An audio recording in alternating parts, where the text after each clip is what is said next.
we apply this with our sick patient. So this is not anything new.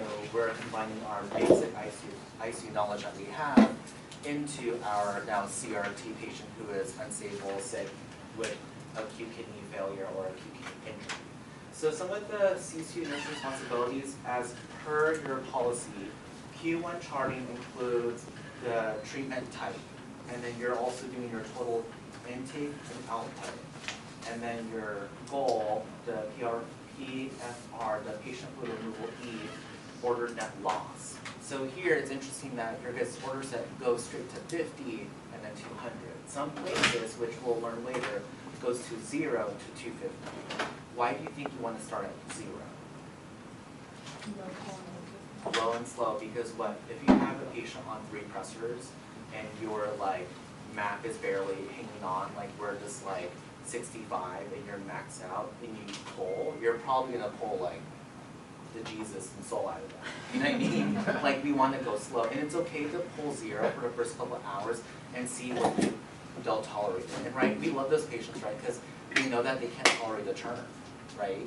I mean, you should still turn them because you're hypoperfusing the rest of the body, but still, that's one of the things. And the CRRT number, so that's your access, your return, your filter, your pressure drop, all the things that you're charting every hour. I know a lot of you guys use the paper to use that. I'm very, I don't know, techy, I guess. I just take a picture of the screen and I just have it on my phone and I just input it, because in my brain, I'll show you guys the general formula with CRRT that's like across the board that you guys will go through. Every shift, always verify your orders. So that's whether you have the calcium chloride order with the heparin. There's been a lot of times we are doing our safety events, and it's because heparin is not in the filter. And it should be at all times. Now with citrate, it is difficult and interesting because you are grabbing more of your calcium, ionized calcium very often, to titrate with your citrate, how much you're going to give, which is, to me, I love it, but it's also a pain, because it's like you're adding Q1 hours on top of your machine, also your sick patient that you're trying to keep alive for that bullshit. Or your patient's like, all right, but then you're just dealing with the machine and, you know, they're moving and they're like hanging at their neck and like causing all these pressure alarms, and you're like, girl, stop, like, relax. So those are some things that we have to coordinate with. Pharmacy is a big one that we have to coordinate with, because like if we're changing our weight and hematocrit here, are we also coordinating with our bags? Because my best bet is I like to think, if I'm running, let's say these are 5,000 ml bags and it's running 1,000 ml an hour, how many hours is that bag good for? 5. But I like to make sure, and I call pharmacy at that 2.5 mark. When I can kind of see like, ooh, they look a little shriveled, I'm gonna go ahead and call pharmacy, they can set up more. And then you'll probably have them be like, well, I just sent some. Like, no, girl, I don't see it. It's like not out there. So I like to be prepared, right? Even if we're giving to the next shift, I like to make sure that's there. And then collaborating with Northwest Kidney, like when the filter is going to go down. So a lot of the quick tips that I like to do, I know this is just my facility that I'm used to, but when my filter pressure is at like 250, we're like, okay, let's go ahead and me, I like to live life on the edge and go at 300. I mean, that's kind of crazy, right? But like, you know, we're trying to, in this economy, let's try to go up to 300. I'm kidding, don't do that. But like literally, you want to see the trends too, like your TMP. Because a lot of times what you'll see, some of the dialysis nurses will put TMP and their date and signature. And that's like the baseline to see if their TMP is 47. If I know that's tripled and let's say I'm getting more access alarms going on, I'm probably going to think I might have to call to tear down, and we might have to start up in a couple hours. Those usually are my 2 cues as a bedside nurse that I look for, is my return, because you know, when you see it, when blood is going back, it gets sluggish. And then you're going to see your TMP like quadruple or go high. And then you compare it also with your filter pressure being in the 200s, and you're like, ooh, sis, let's change that. That does not look cute. So, yeah. What else? Okay, so some of the charting, if you can see, this is on the CRRT flow sheet. Your guys' are really different. So there are are a bunch of things that you will double chart.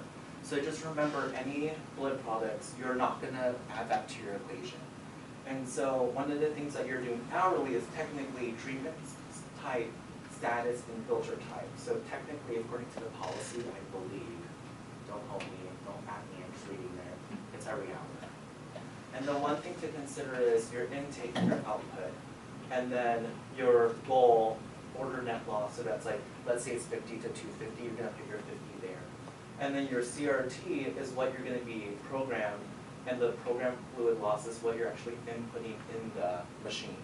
Now the trick here to remember is, when you are actually getting your CRT actual fluid loss, you are looking at the number on the CRT machine an hour prior. You're not going to do real time because we're actually looking trends from the hour prior. Does that make sense?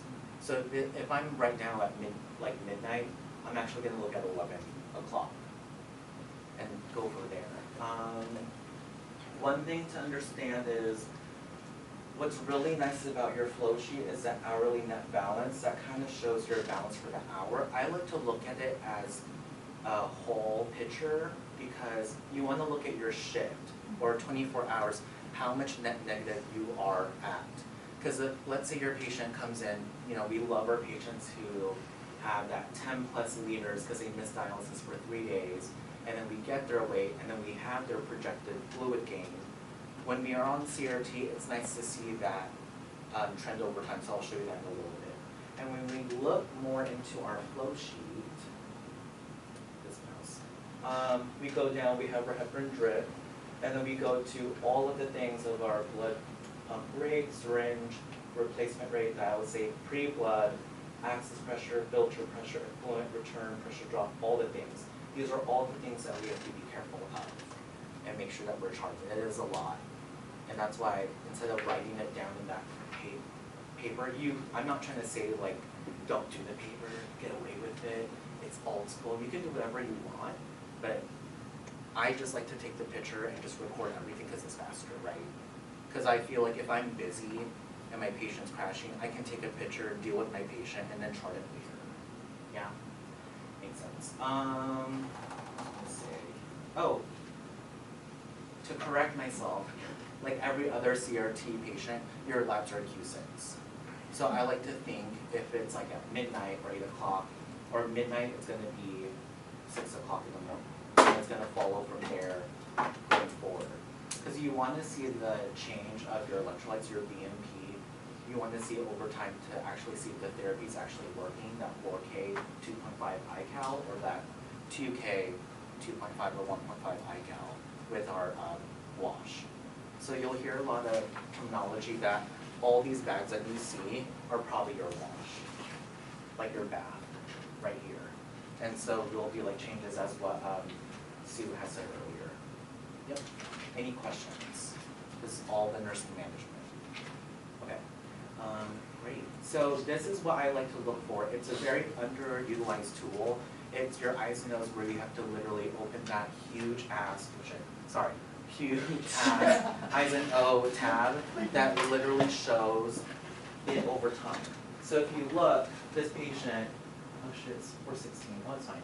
So for April 14th, April 15th, since admit, this patient was 1+ liters. And so you look at the total output for day shift, they had a total output of, well, actually eyes and O's were still plus 3,559 liters, right? Or mils or whatever. And then here on night shift, we have 685.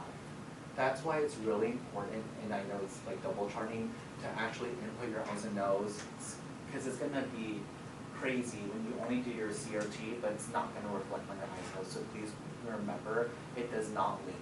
Your eyes and nose do not link together. You have to do it separately. Yes.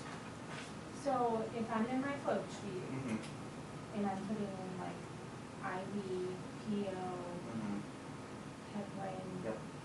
20 cc's, It does not link. it doesn't add. It does not add. You have to add it over to your eyes and nose. That's called where? So in the CRT flow sheet, like going back, this does not cross over to your actual isomers. You have to double chart. So let's say you're So you go through a flow sheet and then put Correct. the same numbers in so Correct. that you have your total output at the end. Correct. Does that make sense? So, okay, hold on. Intake, Yeah. except blood and what? Albumin. Okay, so that's where I'll add up everything from my flow sheet Mhm. and put there? Yes. And I'll show you guys a little quick way that I like to do it. Okay. Any questions? Okay. And then, so I like to look at things over time, and sometimes when it comes to unstable patient, let's say we're on 0.5 of epi, 0.5 of levo, and then we're on, let's say, vaso at 0.1, and then Jesus Christ at 0.1. Like what we'll do is, sometimes what we'll do is if they're still puffy, we can actually order albumin to pull from the vasculature or pull from the peripheries into the vasculature to see if we can pull more fluid. And don't be surprised that some nephrologists can do that Q6. But to also question them if they're like, oh, let's give more Lasix. Girl, we're on CRRT, why do we need Lasix? We're just gonna harm the kidneys. So what we can do is pull from the vasculature if we do our assessment correctly, knowing that they're bilateral generalized edema 3+, let's go ahead and use that albumin to help pull more. Because you will see a change in your blood pressure and you'll be like, ooh, I can go down and maybe pull more. And so that's one of the balances that you'll have, and then we'll go through one of the case scenarios and studies that we'll go through. So sometimes when it comes to that patient, you literally, if you know you're not going to give antibiotics or anything, I would space everything out. I would literally, if I know my patient's sick, I would think about, okay, if I can pull 100 mils an hour times 12, that's what? That's 1,200, right? So what I can do is if I want to lessen their sense admit to like, let's say 3,000, I'll just put this at 100 and not touch it. Some people will do that just because the stability of their patient. I'm just saying this is like a case-by-case scenario where you can think and use your nursing judgment to be like, do I really want to rock the boat tonight? Yes, I do. Let's get the crash cart. But also at the same time, it's like, god damn, like we just went to a CT, we're doing this, and they weren't even that stable-ish going down, right? So it's up to our judgment. Okay, you ready? This is fun. Okay.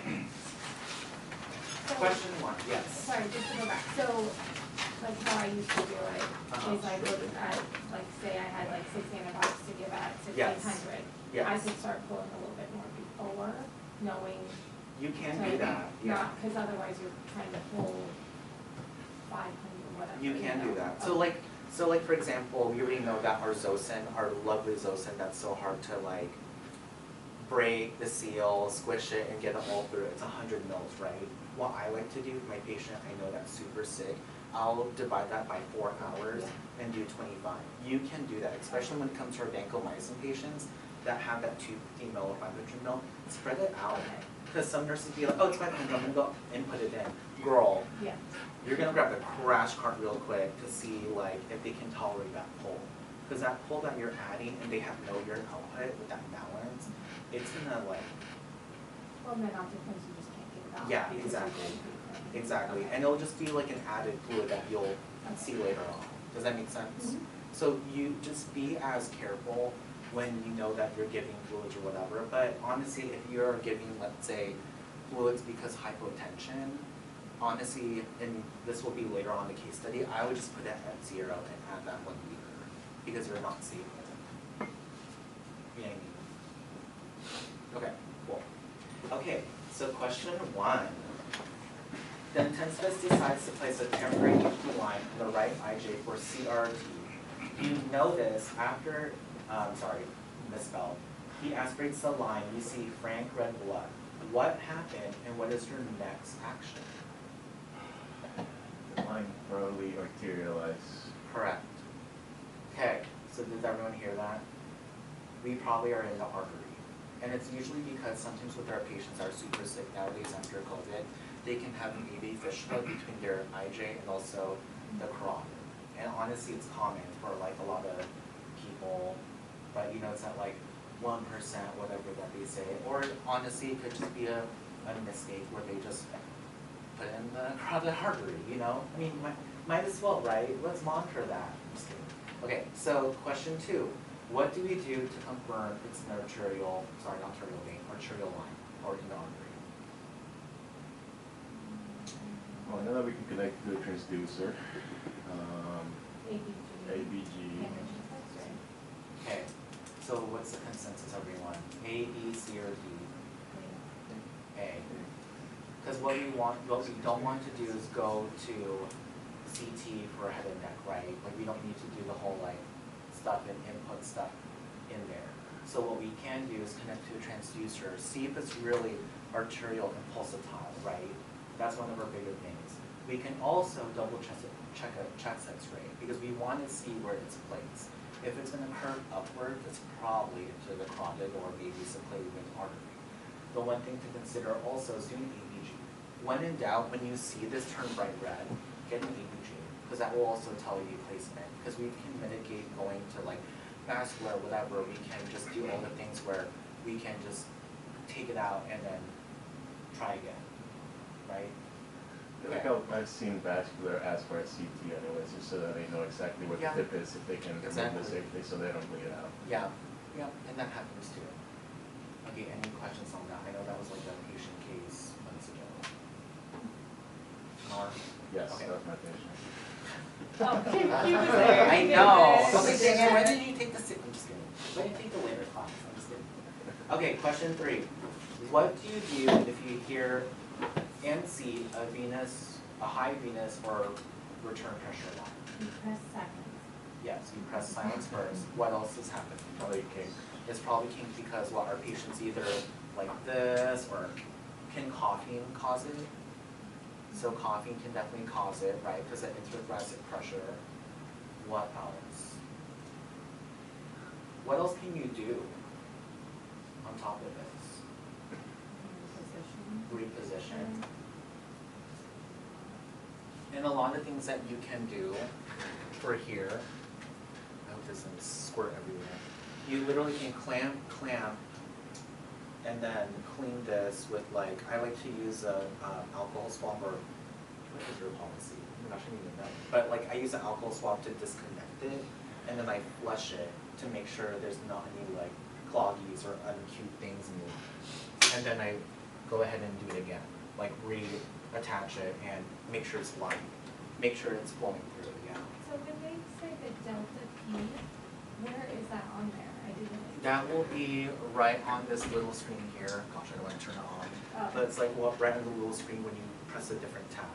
Oh, okay. Because it's right next to your TMP. Oh, okay. Yep. Okay, any other questions? Sorry, how did you say you would flush it? So usually I would take like an alcohol swab, and let's say this is the patient's IJ. I would clean it right here because I want to keep it sterile. And then I would twist it off while holding this. And then usually what I like to do, I grab like a cap, like the green one, put it on here so it's sterile. And then now with this, I clean it with alcohol.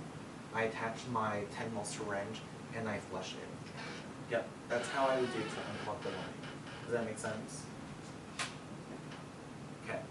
It's usually one of those quick tips and things that you can just do at the bedside that's like, oh right. And then there's moments too, let's say it's probably a vascular thing, you can switch the red and the blue. It doesn't need a match. Because we're not, I mean, The trialysis. I would, because it's Venus. Yeah. I would because it's a Venus line, and other places do that as part of their practice because with the termination of whether the HD cap is probably against the wall. Yeah. Okay. You ready for the big ones? Okay. And also this is a lesson within the case study. Okay. You're caring for a 48-year-old female patient with cardiogenic shock after an anterior lateral MI. Past medical history includes drug use, chronic pain, anxiety. She developed an acute kidney injury and has started on CRRT. Her vitals, so normal sinus rhythm 88, blood pressure is 100/65, respiratory rate is 26, and she's 93% under ventilator. Okay, take note. Continuous infusions. You're at with 30 mics per kg per minute. Fentanyl, you're at 30 mics per hour. Levofed, you're at 0.04 mics per kg per minute. You have normal saline at 50 mils an hour. Her weight is 65.2 kgs. Physical assessment, technically she's not learn oriented. She should be oriented to 1, so sorry about that. Drowsy, pulse commands, lung sensor coarse to the thin, S1, S2, diminished pulses, generalized edema, it's between 2+ to 3+, hypoactive bowel tones, flat abdomen, NG tube is at 55 centimeters, fully. We have 25 mils an hour of yellow clear urine. So, does everything that we see upon assessment, does this look okay? Okay, call it out. What is something that's interesting? The generalized edema, the flat abdomen. She's making okay urine, to be honest. Yep. But she's also fluid overload, but we have to give breast milk. So, I mean fluid like extra fasting. Okay, so her urine output, so in a lot of renal studies, what we'll do is we want to see if a urine output is appropriate to someone's body size. So what equation is that we check? So 0.5 mils per kg per hour. So how much should she be urinating if someone does a calculation at this moment?